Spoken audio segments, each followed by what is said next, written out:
started with the clock. Not in a metaphorical, poetic way, literally the living room clock. She had bought a new one without asking me. Bright gold, ugly as hell, loud enough to make a dead man check his pulse. I came home from work one night, tired and sweaty from the factory, and there it was, ticking like a bomb on the wall. I asked her about it, and she just laughed. "You wouldn't understand style if it hit you in the face, Aaron," she said, not even looking up from her phone. It was stupid. A clock. But I stood there, feeling this strange, heavy crack open somewhere deep in my chest. I wanted to grab it off the wall and smash it, just to hear something break that wasn't invisible. Instead, I went to the fridge, got a beer, and sat in front of the TV while she scrolled and scrolled, smiling at whatever she wasn't sharing with me. Her name is Lauren, and I realize now, Lauren had stopped being mine a long time before I noticed the ticking. The next sign? She stopped sleeping in our bed. First it was excuses. Too hot, too cold, back pain. Then it became normal. She'd fall asleep on the couch, phone hidden between her knees, volume turned down to nothing. I used to try and pick her up, carry her to bed like I used to in the early days when she loved pretending to be asleep just so I would. She didn't even pretend anymore. If I touched her, she'd flinch, groan, shove my hands away like I was an annoyance instead of her husband. One night, I caught her smiling in her sleep, whispering under her breath, a name that wasn't mine. I stood there, frozen in the dark, my heart pounding so loud I thought she might wake up from it. She didn't. She just kept smiling and whispering. The name was Drew.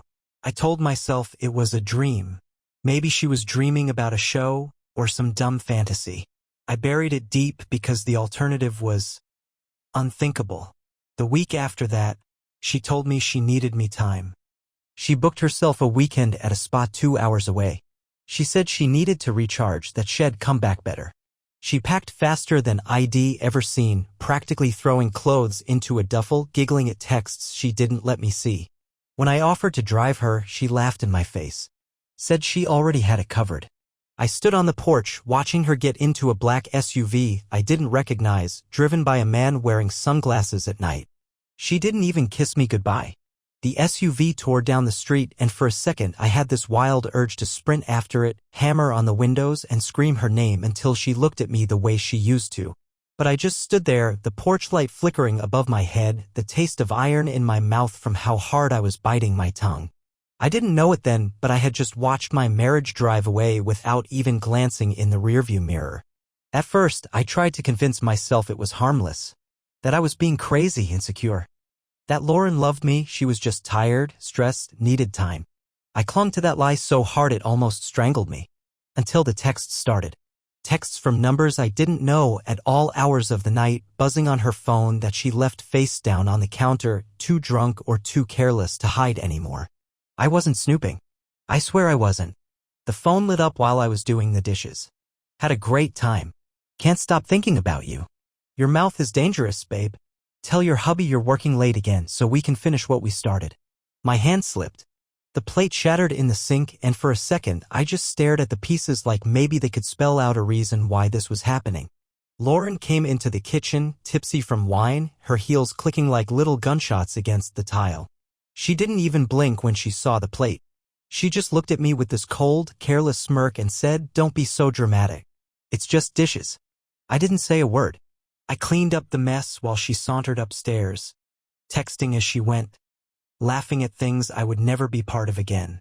That night, lying in our bed alone, listening to the clock tick louder and louder, I made a decision without even realizing it. I was going to find out everything. No matter how deep the rot went, no matter how badly it would hurt, I needed to see it all with my own eyes. Because deep down I already knew Lauren wasn't mine anymore. She belonged to whatever shadows she disappeared into when she thought I wasn't looking. And I was about to drag those shadows out into the light, whether she liked it or not. The next morning, Lauren was gone before I even opened my eyes. No note, no text. Just the hollow smell of her perfume hanging in the air like a slap. I sat at the kitchen table for a long time, staring at the phone she had left charging beside the toaster. It buzzed once. A calendar reminder. Meeting with client 11 a.m. Client, right? I don't know what made me do it. Maybe it was the way she kissed me goodbye the night before she didn't. Maybe it was how she laughed at a joke I didn't hear, texted back a message I didn't send. Maybe it was just survival instinct, that deep, ugly part of a man that knows when he's being hunted. I picked up the phone. Locked, of course. But then I remembered Lauren wasn't as clever as she thought. She once told me her code was our anniversary backwards because no one would guess. I tapped it in. The screen unlocked with a smug little buzz that felt like a judge slamming a gavel down. The first thing that hit me wasn't one message. It was hundreds. Photos, videos, names. A whole secret world she lived in, smiling, moaning, laughing, whispering promises, and none of them were meant for me. And the worst part? It wasn't one guy. It wasn't even two. It was three. 3 different men. 3 different names. 3 separate threads of betrayal, woven together into one sickening tapestry. There was Drew, the gym buddy she went late-night running with. There was Tyler, the coworker she once needed to practice a presentation with at a hotel downtown. And then there was Marcus, a complete stranger to me, who sent her poems about her wild heart and how he was going to steal her away from her boring life. I sat there, scrolling through hell, each message slicing a little deeper than the last. They joked about me. They made plans in my house. They laughed about how easy it was to lie to my face. I put the phone down carefully, like it might explode. I didn't scream. I didn't cry. I just sat there, feeling this cold, dead weight settle into my bones. There was no coming back from this. There was no explanation that could wash this filth off my skin. I wasn't paranoid. I wasn't insecure. I wasn't crazy. I was married to a woman who saw me as a dumb, blind wallet. A doormat she could wipe her lies on before slipping into someone else's arms. I knew what I had to do, but part of me, the part that still wore the wedding band like it meant something, wanted proof. Undeniable, brutal proof. I couldn't confront her with just screenshots. She would twist it, cry, lie, play the victim. No, I needed something she couldn't talk her way out of. Something she couldn't erase with crocodile tears and fake apologies. So I made a call to a private investigator a buddy of mine had once hired during his own messy divorce. He didn't ask a lot of questions, just said, "Send me the details. He'll handle the rest." For the first time in weeks, I slept deeply. Not because I felt better, but because I had finally accepted the truth. My marriage wasn't sick. It was dead. And now all I had to do was dig up the corpse and show it to her face. The real show hadn't even started yet, but the tickets were already sold. Front row seats to the end of everything. 3 days. That's how long it took the private investigator to call me back. Not weeks, not months, 3 days. I remember exactly where I was when my phone buzzed. In the hardware store, standing between 2 aisles of things I didn't need anymore. Paint swatches, new locks, security cameras. Funny how fast your mind shifts when you realize you've been living with an enemy. His voice was flat, professional. Like he'd delivered this kind of news too many times to get emotional about it anymore. "I've got what you need, Aaron. You're gonna want to sit down before you open the file I'm sending you." I didn't sit down. I stood right there in the middle of aisle 6, my hands shaking like an old man's as I opened the email. First photo. Lauren, outside a cheap motel 20 minutes from our house, wearing a red dress she used to tell me was only for special occasions. Special, apparently, meant meeting Drew, her so-called gym buddy, who was gripping her waist so tight it looked like he was trying to break her ribs. Second photo. Lauren at a restaurant with Tyler, laughing over wine, her hand casually resting on his thigh under the table like it was the most natural thing in the world. I remembered that night. She told me she was stuck in back-to-back meetings. I ate takeout alone. I even kept some for her in the fridge. She never came home hungry. Third photo. Lauren at a park in broad daylight, sitting on Marcus's lap like a teenager. Her arms wrapped around his neck, kissing him like she was starving. Kids played around them. Dogs barked. She didn't care. Not one goddamn bit. But the fourth file wasn't a photo. It was a video. Lauren, sitting on the hood of a car, laughing, while all three men, Drew, Tyler, and Marcus, stood around her, joking, talking about me, calling me Mr. Clueless, making bets about which one of them she'd pick permanently when she finally got tired of playing house. She laughed the hardest, laughed like it was the funniest thing she'd ever heard, laughed like the life we built together was just a joke she told at parties. I didn't even realize I had dropped the phone until a worker from the store came over, asked if I was all right. I wasn't, but I nodded anyway. I picked up the phone, walked out without buying anything, got into my truck, and sat there staring at my own reflection in the windshield. I didn't recognize the man looking back at me. He looked older, colder, like he had finally understood the truth. Lauren hadn't just cheated on me. She had mocked me. She had chosen to humiliate me, and she had enjoyed every second of it. By the time I turned the key in the ignition, I knew exactly what I had to do. I wasn't going to cry. I wasn't going to scream. I wasn't going to give her the satisfaction of seeing me broken. No, I was going to gather my own evidence. I was going to set the stage. And when the curtain rose, she was going to see just how much damage a man can do when he stops pretending everything's fine. Lauren thought she had been running the game. She thought she was smarter, quicker, untouchable. She was about to find out she was dead wrong. And the first move was tonight. She didn't know it yet, but I had a surprise for her. And it was going to tear the mask off her perfect little world in front of everyone she thought she had fooled. I didn't go home right away. I needed time to think. Real thinking. Not the kind where you pace around punching walls and crying into your hands. That wasn't going to get me anywhere. If Lauren was going to treat me like a fool, then fine. Let her keep laughing. Because tonight, she was going to walk right into a trap with her name written all over it. I made 3 calls. One to my lawyer, an old college buddy who owed me a favor and happened to be very good at dissolving marriages quickly and painfully for the guilty party. One to the private investigator. I needed copies of everything he had, backed up and time-stamped. And one to Lauren's best friend, Natalie. Natalie didn't answer the first time. She texted instead, "Hey Aaron. Can't talk. What's up?" I didn't bother with pleasantries. I sent her one of the photos. No explanation. Just the picture of Lauren perched on Drew's lap like she was some prize he'd won at a carnival. It took exactly 30 seconds for my phone to ring. Natalie's voice was a knife. "Aaron, what the hell is that?" "Exactly what it looks like," I said. "And there's more." Silence. Then, very quietly, "She told me you were abusive." I laughed. I actually laughed. Not because it was funny, because it was so insulting it didn't even hurt. "I never laid a hand on her," I said. "You know me, Natalie. Better than that." Another pause. Longer this time. Then she said, "Tell me what you want me to do." And just like that, Lauren's little circle started to crumble. Natalie helped me organize everything. The plan was simple. Lauren had been planning a girls' night at our house that evening. Wine, movies, gossip, the whole act. What she didn't know was that Natalie had quietly invited a few extra guests. People Lauren lied to.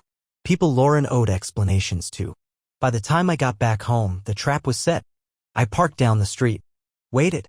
Watched the windows light up one by one. Laughter. Music. Wine glasses clinking.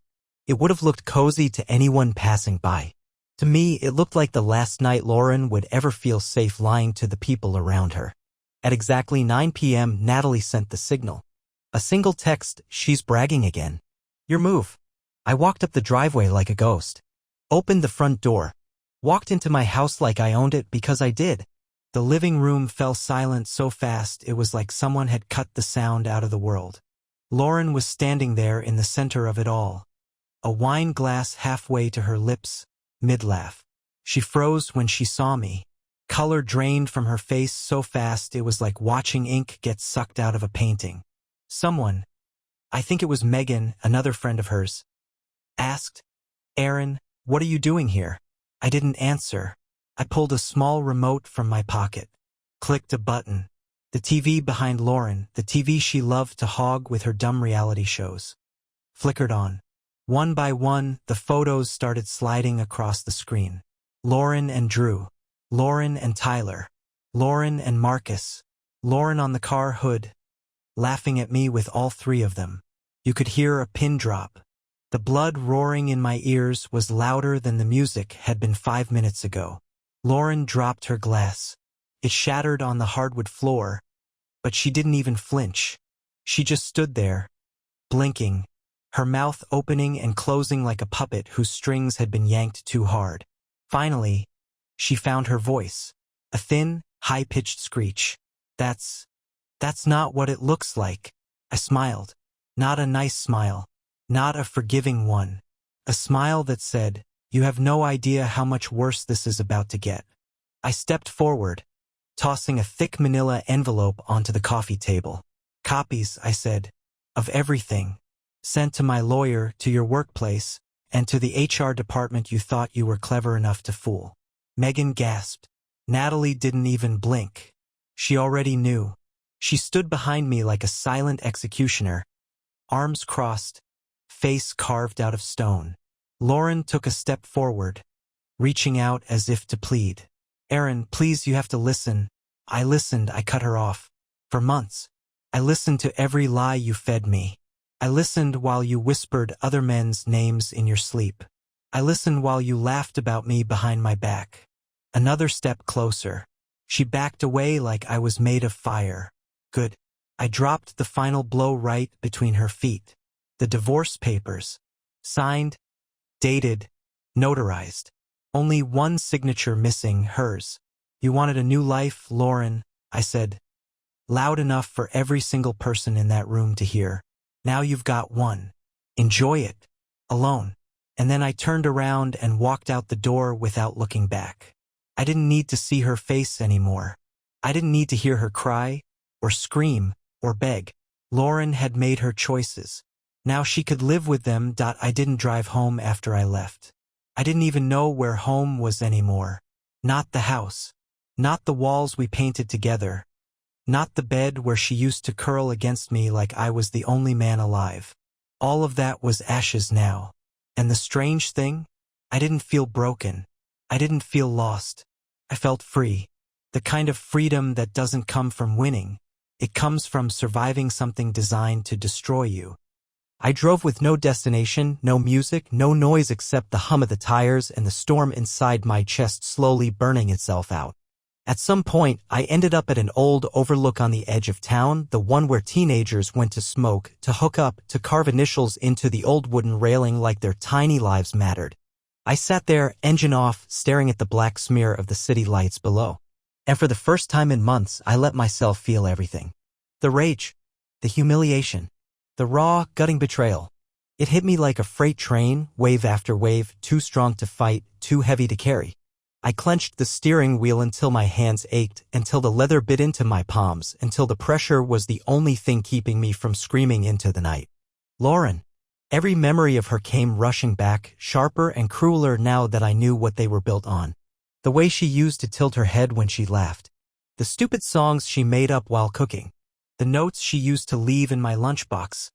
Little hearts scribbled in the corners. All lies. All rehearsed.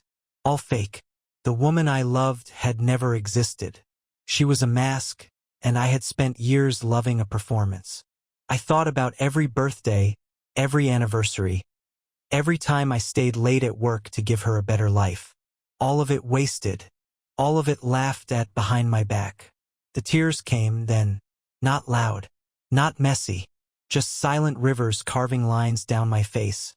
So slow and so relentless it felt like they'd never stop. I didn't fight them. I let them burn through me, washing out the last pieces of the man who believed in her. The man who defended her. The man who would have taken a bullet for her without hesitation. That man died on that overlook. And good riddance. The man who started the engine again was someone else. Someone colder. Someone smarter.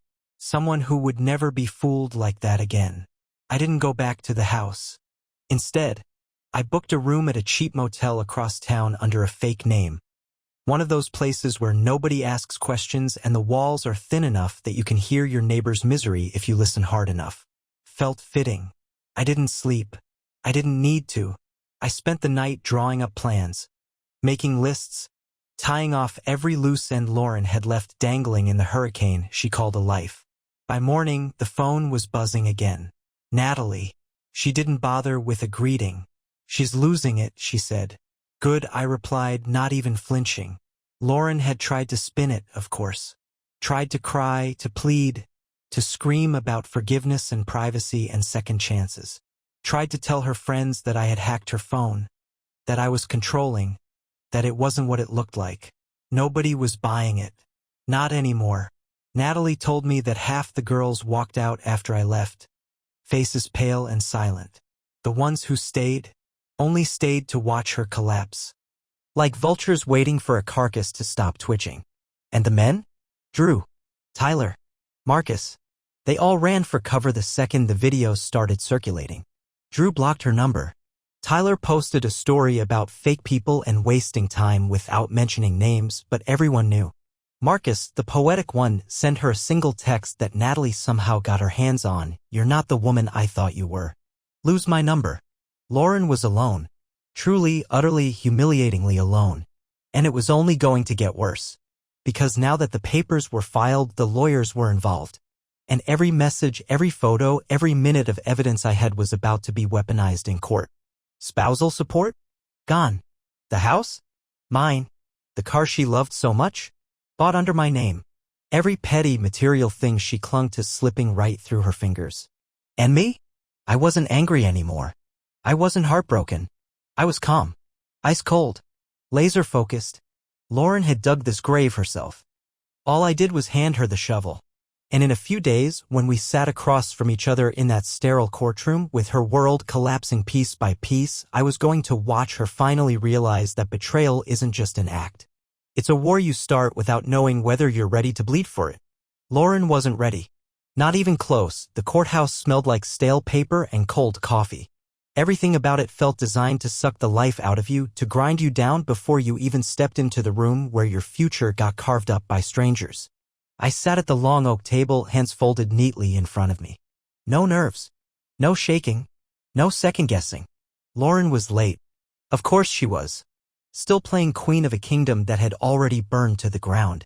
When she finally swept into the room, she looked like she'd been through a war she hadn't won. Her hair thrown together in a messy bun, her face pale under too much makeup, dark sunglasses perched on her nose like she was some fallen celebrity trying to dodge the cameras. She didn't look at me. Not once. Her lawyer, some greasy little man in a cheap suit who looked like he had been promised payment in promises instead of checks, shuffled behind her, flipping through a thin stack of papers like he was praying for a miracle. My lawyer, Jeff, barely glanced up from his notes. He didn't need to. We both knew we'd already won before we even walked in here. The judge entered, barked the usual formalities, and the session began. Lauren's side opened first. They tried everything. Every trick, every desperate clawing attempt to paint me as controlling, distant, unloving. They tried to spin her cheating into a result of emotional neglect as if her betrayal was some natural consequence I should have seen coming like rain. I didn't move. Didn't flinch. Didn't give them a crack to drive their narrative into. When it was our turn, Jeff stood up with the calm of a man who had brought a gun to a knife fight. He didn't bother with speeches. He didn't even look at Lauren. He just walked to the center of the room, plugged in a flash drive, and pressed play. The photos. The videos. The timestamps. The laughing. The bets. The entire circus laid out frame by frame, moment by moment. Lauren finally looked at me then. Her mouth was open, her hands trembling, her whole body rigid with the terror of a woman realizing she was naked in front of an army and there was nowhere left to hide. Her lawyer objected. Overruled. Lauren tried to speak. Tried to cry. The judge didn't even let her finish. Mrs. Turner, he said, voice as cold as marble, you should consider yourself lucky if all you lose today is property and reputation. If this evidence had been introduced under a different claim, you would be facing criminal charges for fraud and emotional abuse. Lauren collapsed back into her chair like the words had physically knocked the air out of her. I didn't gloat. I didn't smile.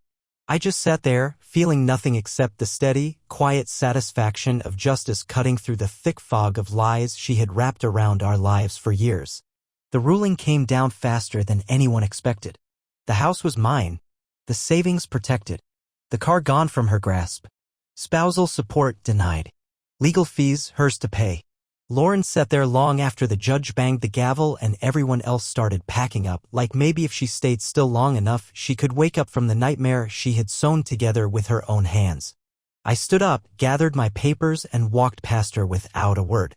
I didn't know her affair well. She had burned that bridge the first night she climbed into another man's car. But just before I reached the door, she croaked out my name. Aaron. It wasn't anger. It wasn't hatred. It was something small, something broken, something that realized, too late, the gravity of what she had thrown away. I paused. Not for her. For me. To mark this moment. The exact second the ghost of the woman I had loved finally faded into nothing. Without turning around, I said the last words I would ever give her. You made your choice. Now live with it. And then I left her sitting there, alone, defeated, and buried under the ruins of the empire of lies she had built and shattered all by herself. Outside, the sun was shining. Warm, bright, oblivious. I stepped into the light without looking back. For 2 weeks after the court hearing, I didn't hear a single word from Lauren. Not a call. Not a text. Not a late-night drunken voicemail. The silence was louder than any apology she could have faked. And it suited me just fine. I moved out of the motel and into the house. My house now. It was strange at first, stripping it of her. Every room had fingerprints of the life we built. The throw pillows she obsessed over. The cheap candle collection cluttering every surface. The photo frames, God, the endless photo frames of smiles that didn't mean anything anymore. I packed it all up. Every lie wrapped in bubble wrap, taped into boxes, and dumped in the garage where it could rot along with the rest of her memories. Some nights, I slept on the floor. Not because I didn't have a bed, but because the bed still smelled like her, like perfume and betrayal.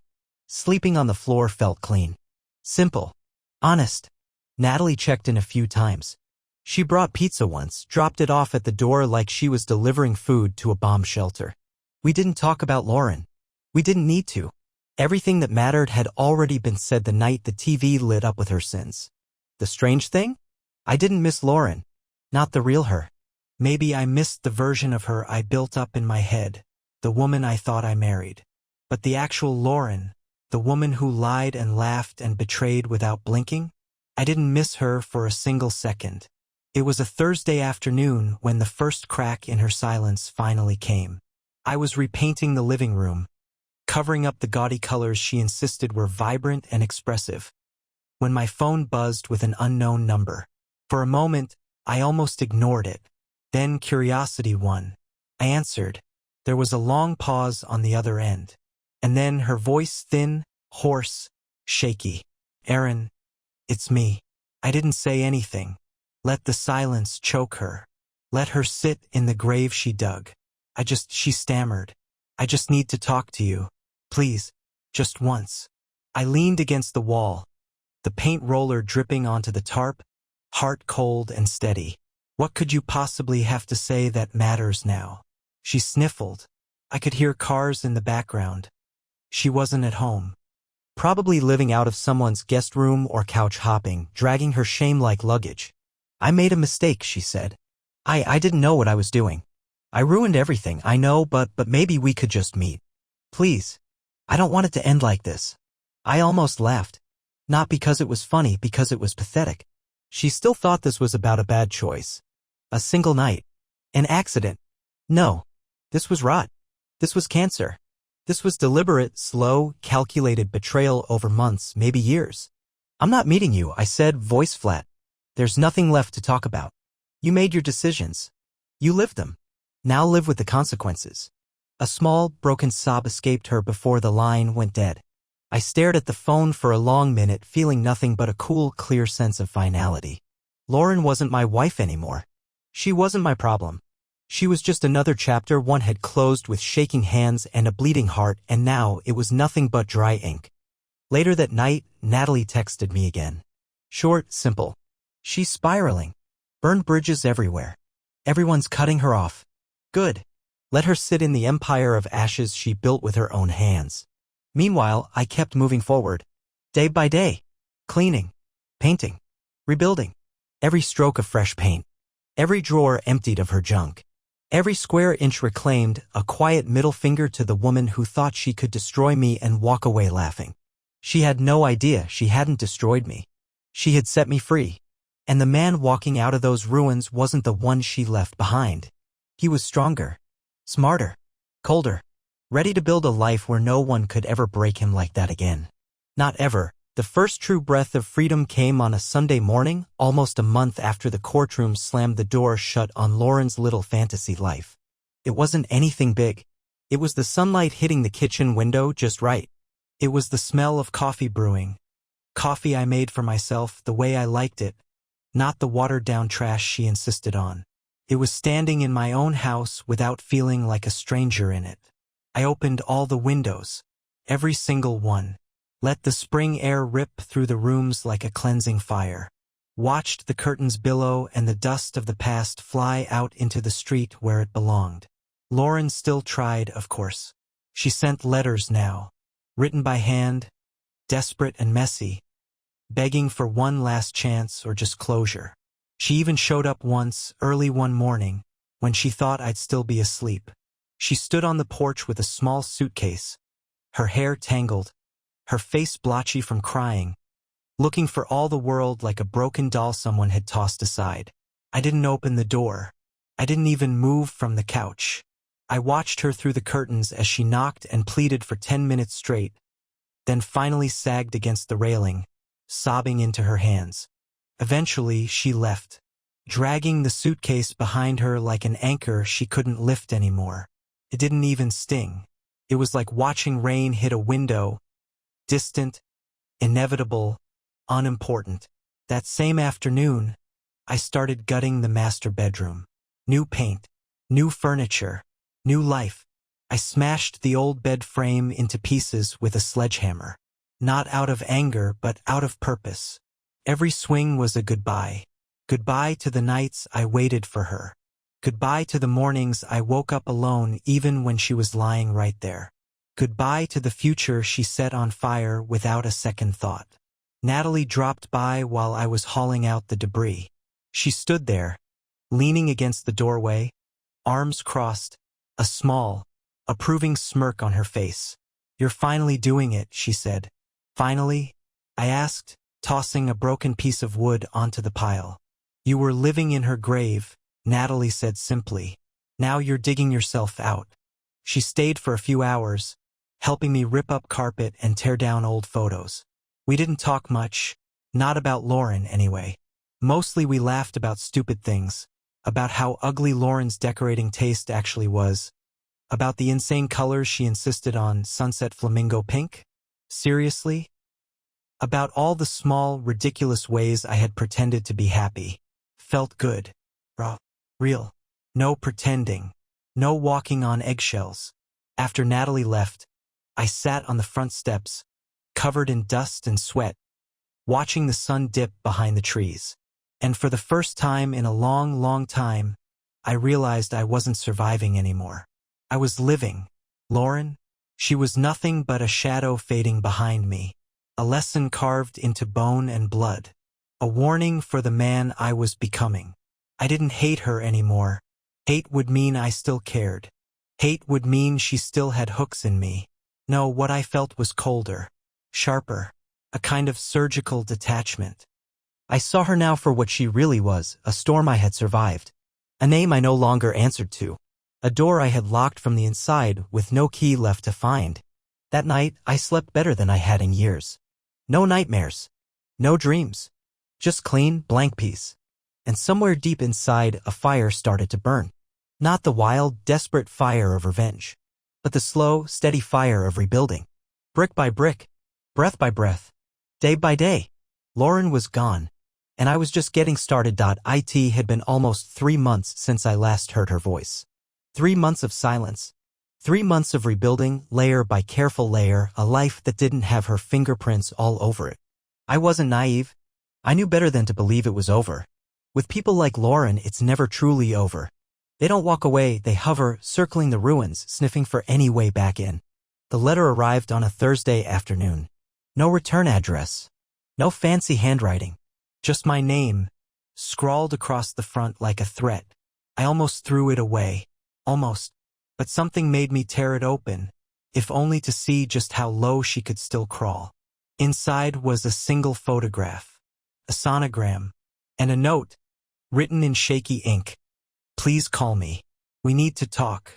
It's not just about us anymore. I stared at it for a long time. My mind didn't race. It didn't spin. It didn't scream. It just clicked. This was her last move. Her last, desperate play to sink her claws back into my life. A final, pitiful attempt to use hope and fear against me. Because here's the truth Lauren had never understood about me. You can break my heart. You can shatter my trust. You can humiliate me until there's nothing left. But you will never, ever control me again. I didn't call her. I didn't text. I didn't drive to her door demanding answers. Instead, I called Jeff, my lawyer. Told him everything.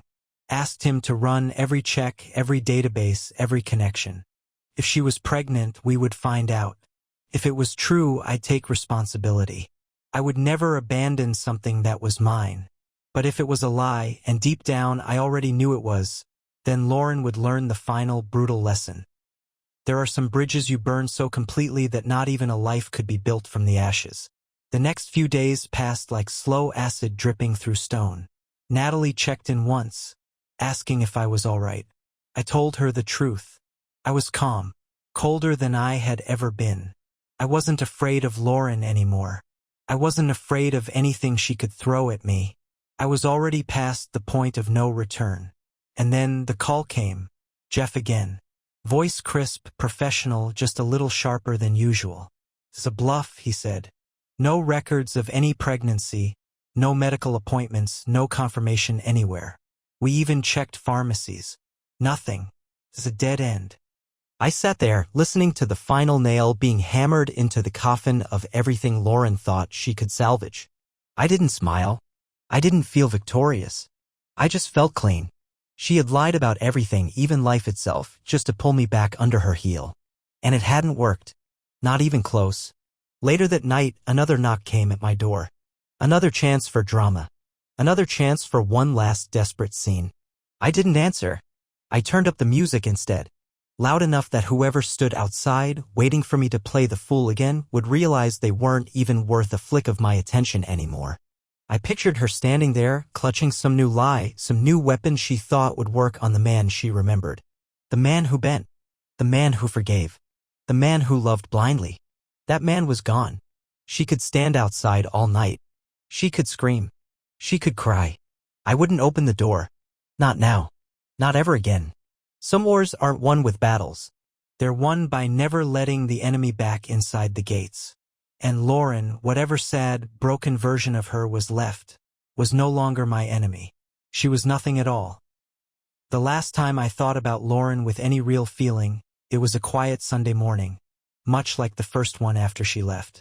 I sat on the back porch, coffee in hand, watching the world shake off another heavy night. The trees whispered with the early breeze.